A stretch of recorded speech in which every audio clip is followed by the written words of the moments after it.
Hello everyone, my name is मिलाप Gupta and you are watching me on my YouTube channel English with मिलाप। दोस्तों, आज की इस वीडियो लेक्चर में हम सीखेंगे सिंपल सेंटेंस पार्ट 2। यस, जैसे कि आप लोगों को पता है प्रीवियस वीडियो लेक्चर में मैंने सिंपल सेंटेंस पार्ट 1 पे एक वीडियो बनाई थी, जिस वीडियो को आप सभी ने बहुत पसंद भी किया और वीडियो को पूरा भी देखा। साथ ही उस वीडियो के अंदर मैंने आपको बताया था कि सिंपल सेंटेंसेस क्या होते हैं। क्या होते हैं सिंपल सेंटेंसेस? सिंपल सेंटेंसेस वो सेंटेंसेस होते हैं जिसके अंदर सब्जेक्ट के द्वारा कोई भी काम का होना नहीं बताया जाता, यानी कि सेंटेंस जिसमें सब्जेक्ट कोई भी क्रिया नहीं करता, ऐसे सेंटेंसेस होते हैं सिंपल सेंटेंसेस। लेकिन आज के इस वीडियो लेक्चर के अंदर कुछ ऐसे सेंटेंसेस हैं, एक एक करके हम इनसे सेंटेंसेस बनाएंगे इन शब्दों से, और आपको सेंटेंस को देखकर ऐसा लगेगा इसमें तो क्रिया है, लेकिन मैं आपको बताना चाहता हूं कि ये सिंपल सेंटेंस पार्ट 2 ये सिंपल सेंटेंस की वो कैटेगरी है जिसे देखकर अक्सर बच्चे कंफ्यूज हो जाते हैं और उन्हें लगता है ये एक्शन का सेंटेंस है, यानी कि इसमें सब्जेक्ट द्वारा क्रिया हो रही है, लेकिन ऐसा होता नहीं है। चलिए एक बार देखते हैं। सबसे पहले यहां पर देखिए, बताया हुआ। अगर मैं आपसे पूछूं बताया हुआ, बताना, बताने की क्या इंग्लिश होती है? किसी को कोई बात बताना, बताने की इंग्लिश होती है टेल। टेल की थर्ड फॉर्म क्या होती है? क्योंकि यहां लिखा है ना बताया हुआ, टेल की थर्ड फॉर्म होती है टोल्ड। सेकंड फॉर्म भी होती है टोल्ड, थर्ड फॉर्म भी होती है टोल्ड। तो यहां पर हम बताया हुआ के लिए यूज करेंगे टोल्ड। ओके, ऐसे ही टूटा हुआ।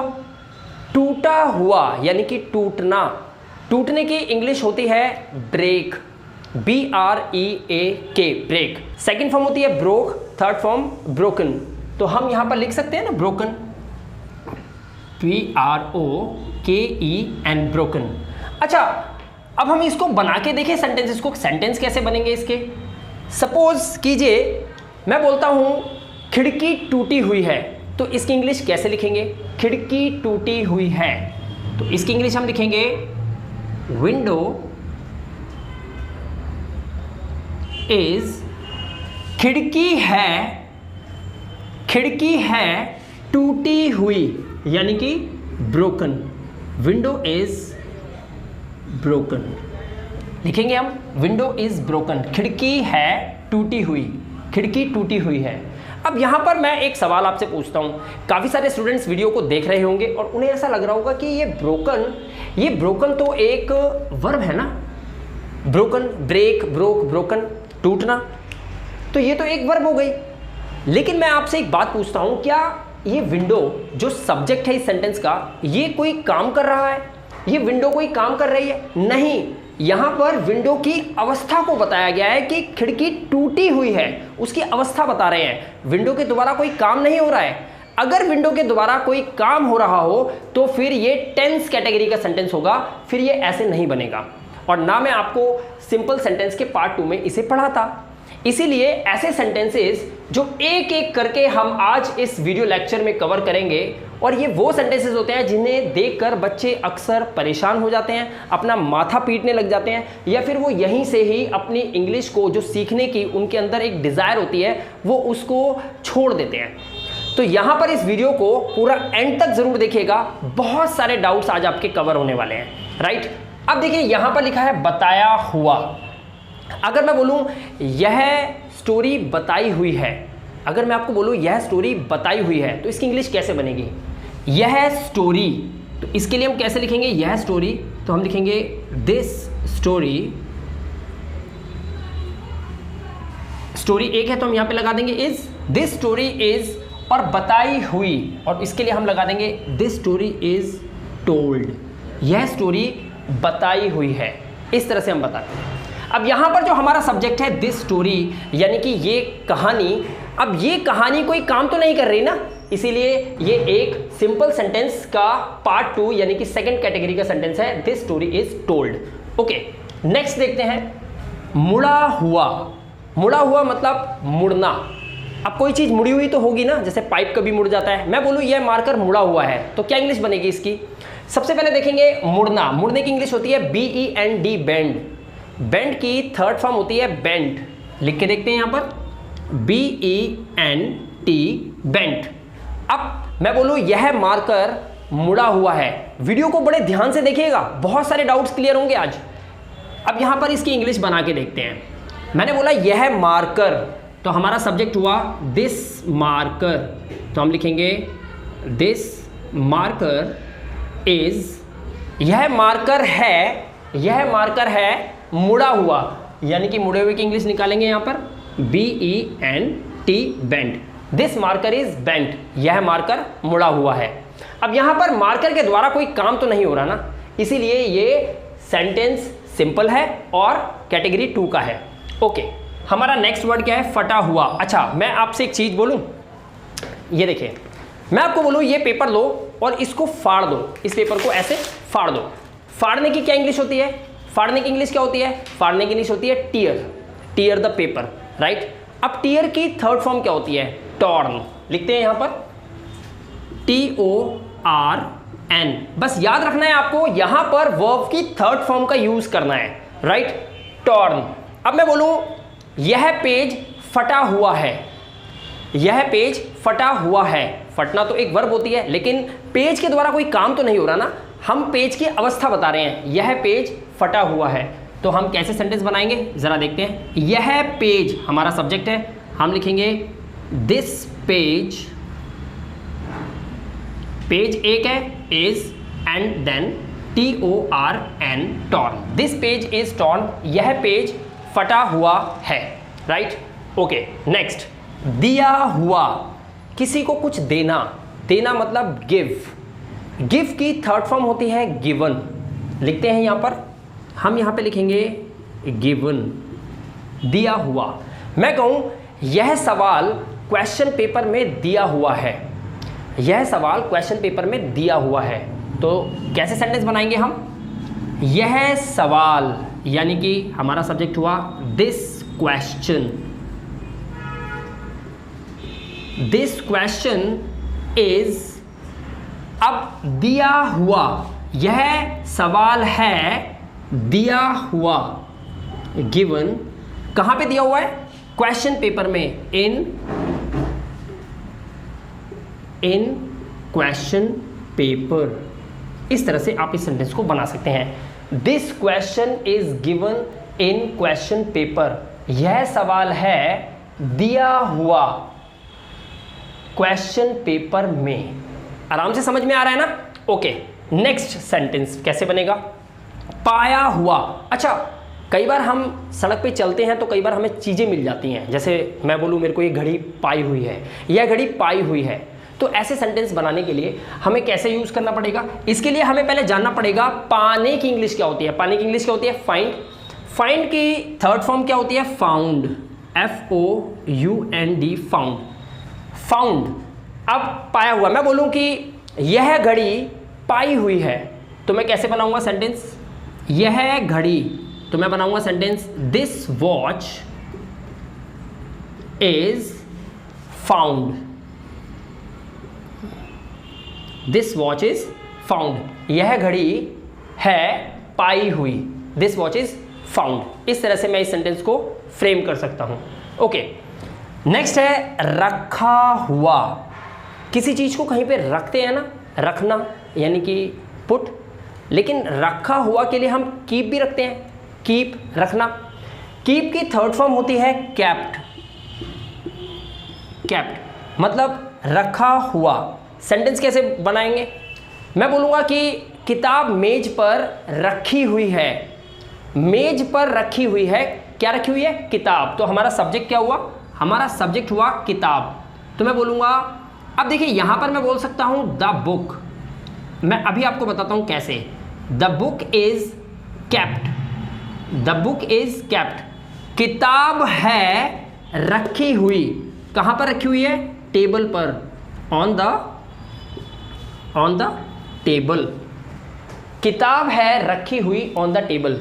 देखिए, आपको पता होगा मैंने आर्टिकल की वीडियो के अंदर आप लोगों को ऑलरेडी बता रखा है कि बुक से पहले अगर आ लगाते हैं तो इसका मतलब है बुक एक अनजान है, हमें नहीं पता किस बुक के बारे में बात हो रही है। लेकिन यहाँ पर आप समझिए कि आप मुझे कहते हैं कि सर मैंने आपको एक किताब दी थी, वो किताब कहाँ पर है? मैं कह रहा हूँ वो टेबल पर रखी हुई है किताब, वो उस टेबल पर रखी हुई है, तो आप उस किताब को लोगे। आपने मुझसे किताब के बारे में पूछा, आपकी किताब है ना वो, तो आप तो जानते हो ना उस किताब को, तो इसीलिए उस किताब को आप जानते हो, तो हम यहाँ पे लिख सकते हैं द बुक। और ये आर्टिकल की वीडियो लेक्चर में मैंने आप लोगों को समझा रखा है, the book is kept on the table. अगर किताब अनजान है, ना आपको पता है उसके बारे में, ना मेरे को पता है, तो हम लिखेंगे a book is kept on the table, right. Okay, next, लिखा हुआ। लिखना, लिखने की इंग्लिश क्या होती है? Write, WRITE, write. राइट की third form write, wrote, written, तो हम यहां पे क्या लिखेंगे? Written, written. अच्छा, मैं आपसे बोलूं कि ये कविता किताब में लिखी हुई है, यह कविता किताब में लिखी हुई है। अब कविता के द्वारा कोई काम तो नहीं हो रहा ना, तो हम कैसे सेंटेंस बनाएंगे? यह कविता किताब में लिखी हुई है, तो पहले लिखेंगे यह कविता, यानी कि दिस पोएम इज रिटन। बहुत इजी सेंटेंसेस हैं। यह पोएम है लिखी हुई, रिटन। कहां पे लिखी हुई है? कहां पे लिखी हुई है? किताब में। Written in the book. आप इस तरह से इस सेंटेंस को बना सकते हैं। ऐसे धीरे धीरे आप सभी वर्ब्स को थर्ड फॉर्म में कन्वर्ट करके इस तरह के सेंटेंसेस बना सकते हैं। जब आप ऐसे सेंटेंसेस फ्रेम कर लेते हैं, तो ये एक्शन, यानी कि ये आपके सेंटेंस जो हैं, ये टेंस की कैटेगरी में नहीं आते, ये आते हैं सिंपल सेंटेंस के कैटेगरी के अंदर, राइट। आगे देखते हैं। नेक्स्ट है टंगा हुआ। अच्छा, टांगना, किसी चीज को टांगना, टांगने की वर्ब होती है हैंग। इसको थोड़ा सा समझना पड़ेगा, मैं थोड़ा सा टाइम लूंगा आपका। टांगना यानी कि हम यूज करते हैं हैंग। ओके, हैंग वर्ड के दो मतलब होते हैं। एक होता है फांसी देना, किसी को फांसी देना, तो फांसी देने के लिए यूज करेंगे तो हम यूज करेंगे HANGED, हैंग्ड। और सेम इसी तरीके से हम लिखेंगे हैंग्ड, वर्ब की सेकंड फॉर्म, थर्ड फॉर्म। लेकिन अगर मैं बोलूं कि इस शर्ट को, या बोलूं शर्ट कील में टंगी हुई है, अब शर्ट कील में टंगी हुई है, अगर इस तरीके से बोलूंगा तो मैं, हमारी जो सेकंड फॉर्म और थर्ड फॉर्म क्या होगी? हैंग की सेकंड फॉर्म हो जाएगी हंग, और थर्ड फॉर्म भी होगी हंग। तो हम इस वर्ब को यूज करेंगे, तो टंगा हुआ यानी कि हैंग की थर्ड फॉर्म हम लगाएंगे यहां पर हंग। ओके, सेंटेंस कैसे बनाएंगे? मैं बोलूं यह शर्ट टंगी हुई है, तो मैं कैसे बनाऊंगा? शर्ट टंगी हुई है, तो सेंटेंस कैसे बनेगा मेरा? सेंटेंस बनेगा द शर्ट इज, शर्ट है टंगी हुई, हंग। इस तरह से सेंटेंस को मैं फ्रेम कर दूंगा। ओके, नेक्स्ट है बिछा हुआ, यानी कि बिछना, जमीन पे चटाई बिछा देते हैं, पलंग पर हम बेडशीट को बिछा देते हैं, बिछना। बिछने की वर्ब होती है ले, ले माने बिछना, ले की थर्ड फॉर्म यानी कि LAID, लेड, राइट। अब मैं आपको बोलूं कि 3 चादरें, 3 बेडशीट्स बिछी हुई हैं, तो कैसे इंग्लिश बनेगी? 3 बेडशीट्स बिछी हुई हैं। बहुत ही सिंपल है, कैसे बनाएंगे हम इसको? देखिए, मैं बोलूंगा 3 बेडशीट्स, 3 बेडशीट्स। अब यहां पर बेडशीट्स ज़्यादा हैं, 3 है, तो हम यहाँ पे क्या लगाएंगे? हम यहाँ पे लगाएंगे R। 3 बेडशीट्स R, और बिछी हुई यानी कि laid, 3 bedsheets are laid, 3 bedsheets बिछी हुई हैं। इस तरह से आप इस सेंटेंस को बना सकते हैं। ओके, नेक्स्ट वर्ब हम लेंगे किया हुआ। ओके, कोई काम करना, करना यानी कि डू, डू माने करना, डू की थर्ड फॉर्म डिड, डन। तो थर्ड फॉर्म हमारे पास आ गई क्या? हमारे पास थर्ड फॉर्म आ गई डन। डन मतलब किया हुआ। अब मैं आपको एक सेंटेंस बताऊं, मैं बोलूं कि, अब मैं बोलता हूं यह काम किया हुआ है, यह काम किया हुआ है, तो मैं कैसे बोलूंगा? यह काम किया हुआ है। अब इसको बनाने के लिए हमें यह काम यानी कि मैं बोलूँगा दिस वर्क इज, यह काम है और किया हुआ, दिस वर्क इज डन, यह काम किया हुआ है। इस तरह से आप इसको बना सकते हैं। नेक्स्ट लेते हैं, पूछा हुआ। पूछना यानी कि आस्क। आस्क की थर्ड फॉर्म होती है आस्क्ड, ASKED, आस्क्ड। आस्क्ड मतलब पूछा हुआ। अब सेंटेंस लेते हैं, यह सवाल क्वेश्चन पेपर में पूछा हुआ है। यह सवाल क्वेश्चन पेपर में पूछा हुआ है, तो ये इसी कैटेगरी का है। तो कैसे बनेगा, यह सवाल क्वेश्चन पेपर में पूछा हुआ है, तो यह सवाल, this question is asked, this question is asked. कहाँ पर, क्वेश्चन पेपर में, इन द, या फिर इन क्वेश्चन पेपर। इस तरह से आप इसे बना सकते हैं। यह सवाल है पूछा हुआ इस क्वेश्चन पेपर में, इन क्वेश्चन पेपर। इस तरह से आप इसे बना सकते हैं। ओके, नेक्स्ट, थोपा हुआ। थोपना मतलब होता है इम्पोज, किसी पे आरोप थोप देते हैं ना, इस तरह से। तो थोपा हुआ, इम्पोज, तो हम बनाएंगे इम्पोज्ड। अब मैं आपसे बोलूं कि यह काम मुझ पे थोपा हुआ है, यह काम मुझ पे थोपा हुआ है, कैसे इंग्लिश बनेगी, यह काम मुझ पर थोपा हुआ है। तो यह काम यानी कि दिस वर्क, सबसे पहले हम लगाएंगे दिस वर्क इज, यह काम है थोपा हुआ, imposed, this work is imposed मुझ पर, यानी कि on me, this work is imposed on me, यह काम मुझ पर थोपा हुआ है। नेक्स्ट देखिए, बिका हुआ। अब देखिए, बेचना होता है सेल, सेल की थर्ड फॉर्म होती है सोल्ड। तो यहां पर हम लिखेंगे सोल्ड, इसका यूज हम करेंगे सोल्ड का। अब इसका एग्जाम्पल ऐसे लेते हैं, मान लीजिए आप मेरी शॉप पर आए, आपने मुझसे कहा कि सर मुझे ना वो वाली किताब चाहिए। मैंने कहा वो किताब बिकी हुई है, वो आप नहीं खरीद सकते, वो किताब बिकी हुई है।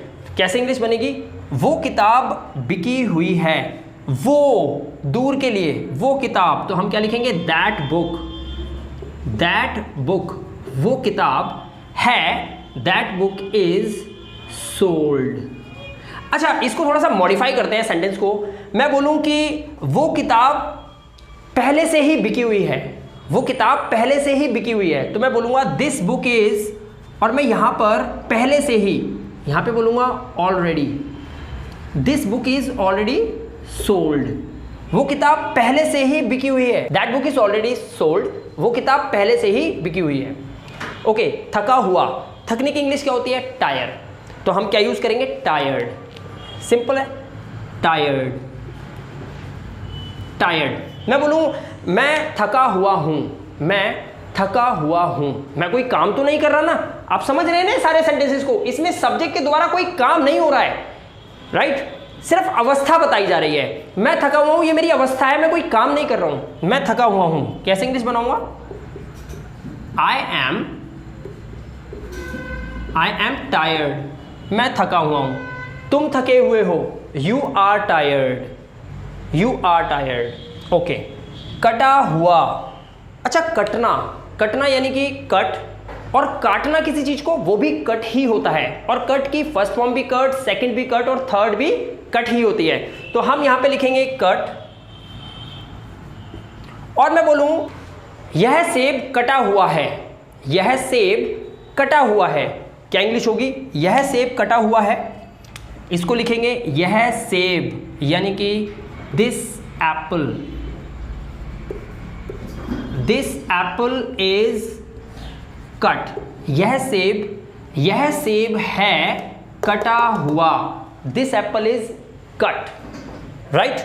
ओके, अब यहां तक तो थे ऐसे सिंपल से वर्ड्स जिनको आपने वर्ब की थर्ड फॉर्म में कन्वर्ट करा, और उसके बाद सेंटेंस को आराम से आज इस वीडियो में मेरे साथ बनाना सीख लिया, राइट। अब हम यहां पर इन वर्ब्स को करेंगे, लेकिन यहां पर मैं इसलिए रुकना चाहता हूं कि ये ऐसी वर्ब्स हैं जिनको बनाते समय हमें वर्ब की थर्ड फॉर्म नहीं, वर्ब में आईएनजी भी लगानी होती है, और कुछ एक्सेप्शनल केस हैं इसके अंदर जिसमें हमें पर्टिकुलर एक वर्ड मिला हुआ है जिसको हमें अप्लाई करना होता है। हालांकि आप इनकी थर्ड फॉर्म भी लगा सकते हैं, लेकिन पहले इसको समझ लेते हैं। सबसे पहले देखिए मरा हुआ, मरने की इंग्लिश क्या होती है? Die, DIE। अब इसकी थर्ड फॉर्म होती है डाइड, लेकिन यहां पर मरा हुआ के लिए हम एक वर्ड यूज करते हैं DEAD, डेड, राइट। उसी तरह से जागा हुआ, किसी को जगाते हैं ना तो वेक समबडी, वेक अप, जगना, लेकिन जागा हुआ के लिए हमारे लिए एक वर्ड है और वो है अवेक, जागा हुआ, अवेक।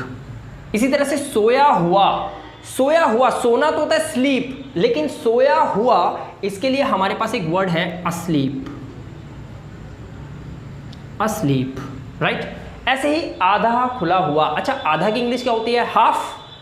खुला हुआ यानी कि ओपन, ओपन में अगर हम थर्ड फॉर्म लगाएं तो हो जाएगा ओपनड, यानी कि यूज करना चाहिए हाफ ओपनड, लेकिन नहीं, इसके लिए एक हमारे पास बिल्कुल एक्स्ट्रा ऑर्डिनरी वर्ड है अजार, अजार। अजार मतलब आधा खुला हुआ, यहां पर आप हाफ ओपनड यूज ना करें, राइट। वैसे ही बैठा हुआ, अगर मैं बोलूं रोहन बैठा हुआ है तो बैठा हुआ के लिए भी हम सिटिंग का यूज करते हैं। वैसे ही खड़ा हुआ के लिए हम यूज कर सकते हैं स्टैंडिंग का, स्टैंडिंग, खड़ा हुआ।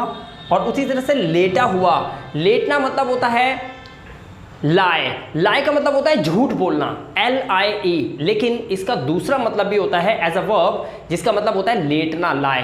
तो लाए की हम थर्ड फॉर्म क्या लगाएंगे? लाए की थर्ड फॉर्म नहीं, हम यहाँ पे लाइंग यूज करेंगे, और लाइंग यूज करने के लिए हम यहाँ पे क्या लिखेंगे? हम यहाँ लिखेंगे LYING, लाइंग। सेम पड़ा हुआ, पड़ा हुआ मतलब लेटा हुआ, सेम वही, तो हम यहाँ पे भी यूज करेंगे LYING। तो चलिए अब इनको सेंटेंस में फिट करके देखते हैं किस तरह से। ये एक्सेप्शनल केसेस हैं, इनको आपको सही से समझना है। अपने नोट्स खोल लीजिए, नोटपैड के अंदर इसको नोट कर लीजिए। आप अपनी कॉपी लेके बैठे हैं तो कॉपी में इसको समझ लीजिए, क्योंकि ये वो वर्ड्स हैं जो अक्सर आपको कंफ्यूज करते हैं, राइट। तो इन सेंटेंसेस को बना के देखते हैं। ओके, अब देखते हैं सेंटेंस मरा हुआ, डेड। तो अब यहाँ पे क्या लिखेंगे? मान लीजिए मैं बोलूँ वो तो मरा हुआ है, वो तो मरा हुआ है। मान लीजिए रोड पे कोई पड़ा है, आदमी पड़ा है, मैं कहूँ वो तो मरा हुआ है, मैं बोलूँगा वो मरा हुआ है, यानी कि ही इज़, और यहाँ पे मैं लिखूँगा डेड, ही इज़ डेड, वह मरा हुआ है। इस तरह से आप बोल सकते हो, या वो मरा हुआ है, इस तरह से आप इसको बोल सकते हो। ओके, नेक्स्ट, जागा हुआ, अवेक। मैं बोलूँ कि पिताजी जागे हुए हैं, पिताजी जागे हुए हैं। देखिए पिताजी कोई काम नहीं कर रहे हैं, पिताजी जागे हुए हैं। इसको इंग्लिश में कैसे बोलेंगे? तो हम बोलेंगे फादर इज अवेक, पिताजी जागे हुए हैं, फादर इज अवेक। अच्छा, सोया हुआ, मैं बोलूँ कि मेरा भाई सोया हुआ है, मेरा भाई सोया हुआ है उस कमरे में, मेरा भाई उस कमरे में सोया हुआ है। मेरा भाई, सब्जेक्ट है हमारा मेरा भाई, यानी कि my brother, my brother is, मेरा भाई है सोया हुआ, asleep, my brother is asleep उस कमरे में, in that room। अब आपको पता है ना मैंने यहाँ पे that क्यों यूज करा? क्योंकि दूर के लिए, उस कमरे में, दूर वाले कमरे के लिए। अगर मैं बोलूँ इस कमरे के लिए जो कि मेरे बिल्कुल बगल में है, तो मैं बोलूँगा दिस रूम, दूर के लिए दैट रूम, राइट। तो my brother is asleep in that room, मेरा भाई उस कमरे में सोया हुआ है। ओके, आधा खुला हुआ, अजार। मैं बोलूँ आपको कि खिड़की खुली हुई है, तो या मैं बोलूँ खिड़की आधी खुली हुई है, तो कैसे बनेगा? खिड़की आधी खुली हुई है, तो मैं बोलूँगा window is ajar, window is ajar, window आधी खुली हुई है। अच्छा, मैं आपको अगर कोई ऑर्डर करूं, मैं बोलूं कि दरवाजे को आधा खुला छोड़ दो, दरवाजे को आधा खुला छोड़ दो, तो मैं क्या बोलूँगा? दरवाजे को आधा खुला रखो या आधा खुला छोड़ दो, तो मैं बोलूँगा कीप द डोर अजार। दरवाजे को आधा खुला छोड़ दो या दरवाजे को आधा खोल दो, keep the door Ajar, right, इस तरह से बन जाएगा। अच्छा, इसके अलावा अब यहां पर आप देख रहे हैं, यहां पे वर्ब के साथ आईएनजी यूज हुई है, कहीं पे एक पर्टिकुलर वर्ड मिला हुआ है, कहीं पे वर्ब की थर्ड फॉर्म लगा रहे हैं। ये सिंपल सेंटेंस पार्ट 2 के अंदर इतना बड़ा झोल जो आज इस वीडियो में मैंने आपको बताया, और ये सिंपल सेंटेंस है, ये टेंस नहीं है, ये सिंपल सेंटेंस है। अभी देखिए, बैठा हुआ, मैं बोलूं राम बैठा हुआ है, तो क्या इंग्लिश होगी? एक तो होती राम बैठ रहा है, राम बैठ रहा है, राम इज सिटिंग, वो हो जाता कॉन्टिन्यूअस टेंस। राम बैठा हुआ है, इसको भी ऐसे ही बनाएंगे, तो हम यहां पे लिखेंगे राम इज सिटिंग, राम बैठा हुआ है। ओके, अगर हम इसकी जगह बोलना चाहें राम खड़ा हुआ है, तो हम क्या बनाएंगे? राम इज, और हम यहां पे लिख देंगे राम इज स्टैंडिंग, राम खड़ा हुआ है, राइट। अच्छा, मुझे बोलना है राम लेटा हुआ है, तो मैं क्या लगाऊंगा? राम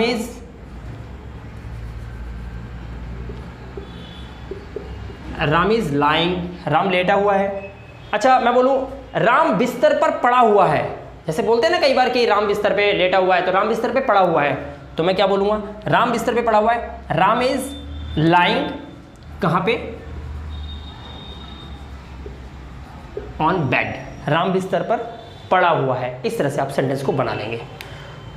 तो दोस्तों, आज की इस वीडियो में मैंने आपको दिखाया कि वर्ड्स अलग से भी हैं, सेपरेट वर्ड्स हैं, जो एक एक्स्ट्राऑर्डिनरी वर्ड्स हैं, अपने आप के अंदर एक अहमियत रखते हैं। इंग्लिश को सीखने के लिए इन सभी वर्ड्स का बहुत ज़्यादा ज़रूरत है आपको, इनके बिना आप इंग्लिश सही से नहीं बोल पाएंगे। ये अक्सर बीच में अड़चन बनते हैं जब भी हम इंग्लिश सीखते हैं, खासतौर पर जो बिगिनर्स होते हैं उनको बड़ी दिक्कत करते हैं। तो कुछ वर्ड्स हैं जो नॉर्मल हैं, कुछ ऐसे वर्ड्स हैं जिसमें आईएनजी लगी हुई है वर्ब्स के अंदर, तो हमें ऐसा लगता है कि कंफ्यूजन हो जाती है कि यहाँ पर सर ने बताया वर्ब की थर्ड फॉर्म, यहाँ पर आईएनजी लगा रहे हैं, यहाँ पे नॉर्मल ना आईएनजी लगा हुआ है ना वर्ब की थर्ड फॉर्म है, सिंपल ऐसे वर्ड्स हैं। दोस्तों, मैं आपको बता दूं कि सिंपल सेंटेंस के अंदर इस कैटेगरी के जितने भी वर्ड्स होते हैं, इनको आपको सही से समझना होता है।